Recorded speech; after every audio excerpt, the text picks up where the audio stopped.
मुस्लिम समाजाला देण्यात आलेलं 5% आरक्षण रद्द करण्यात आलंय। त्यावरून सत्ताधारी आणि विरोधक यांच्यात आरोप प्रत्यारोप सुरू झालेत। पाहूया। मुस्लिम समाजाला देण्यात आलेलं 5% आरक्षण महाराष्ट्र सरकारनं रद्द केलंय। शासन निर्णयात मुस्लिम समाजाला देण्यात आलेले 23 डिसेंबर 2014 रोजीचे आरक्षण रद्द झाल्याचा उल्लेख करण्यात आलाय। काँग्रेस राष्ट्रवादीच्या सरकारनं 2014 मध्ये शिक्षण आणि नोकरीमध्ये मुस्लिम समाजाला सामाजिक आणि शैक्षणिक दृष्ट्या या प्रवर्गातून 5% आरक्षण दिलं होतं।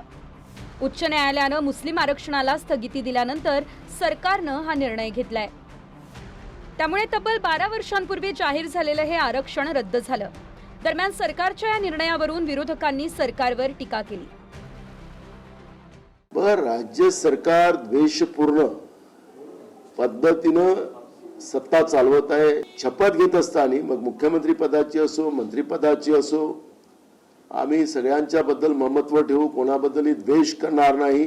माननीय उच्च न्यायालयाने दिलेल्या आदेशाचे पालन ते करायला तयार नाहीत आणि त्याच्यामुळे द्वेषपूर्ण व्यवस्थेच्या माध्यमातून ही मुस्लिम आरक्षणाची कारवाई केली गेलेली आहे असं आम्ही म्हणू। एकदा हायकोर्टाच्या त्या निर्णयात यांनी वाचा की कोर्टाने का असं म्हटलं होतं की Muslim community needs protection, Muslim community needs some help, क्योंकि एजुकेशन के अंदर सबसे बैकवर्ड हे मी नाही बोललो होतं, कोर्टाने बोललं होतं म्हणून त्यांना हे द्यावं लागलं होतं। नाही तर सरकारची तर मनशा तीच होती।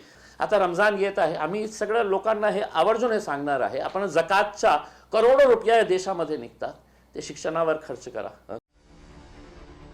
दरम्यान इतक्या मोठ्या निर्णयावर सत्तेतील अजित पवार गटाच्या नेत्यांची भूमिका काय यावरही सवाल उभे राहत आहे। अजित पवारांकडेच अल्पसंख्याक विभागाचं खातं होतं। ते हयात असते तर त्यांनी नक्कीच यावर प्रतिक्रिया दिली असती। मात्र अजित पवारांच्या पश्चात सत्तेतील सुनेत्रा पवार, सुनील तटकरे, छगन भुजबळ, प्रफुल्ल पटेल, धनंजय मुंडे, हसन मुश्रीफ या बड्या नेत्यांनी अद्याप कोणतीही प्रतिक्रिया दिलेली नसल्यानं आश्चर्य व्यक्त होतोय। याआधी टिपू सुलतानच्या वादातही दादा गटाच्या नेत्यांनी मौन धरलं। दादांच्या निधनाच्याच दिवशी मंत्रालयात त्यांच्याच खात्यातल्या गैरव्यवहारावरही दादांचे नेते गप्प राहिले।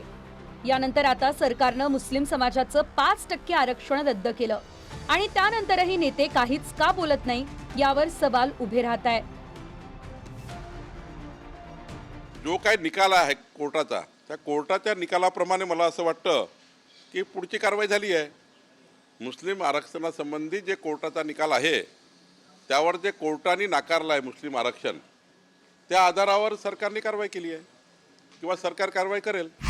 आपल्या घटनेप्रमाणे, संविधानाप्रमाणे, कॉन्स्टिट्यूशन प्रमाणे धर्माला वेगळं आरक्षण देत आहेत। शेड्यूल कास्ट, शेड्यूल ट्राईबला आरक्षण देतात। ओबीसी सुद्धा नंतर कायद्याने मिळालं। त्यामुळे धर्मावर आधारित आरक्षण कायद्याने पण देता येते। त्या काळामध्ये अपीजमेंट ज्याला म्हणून खुश करण्यासाठी दिलेलं असेल ते रद्द करण्यात चुकीचं। इम्तियाजना हे माहिती नाही की ऑलरेडी जी आरक्षण आहेत त्याच्यामध्ये मुस्लिम समाजाला खूप मिळतं। Bureau report, TV9 Marathi.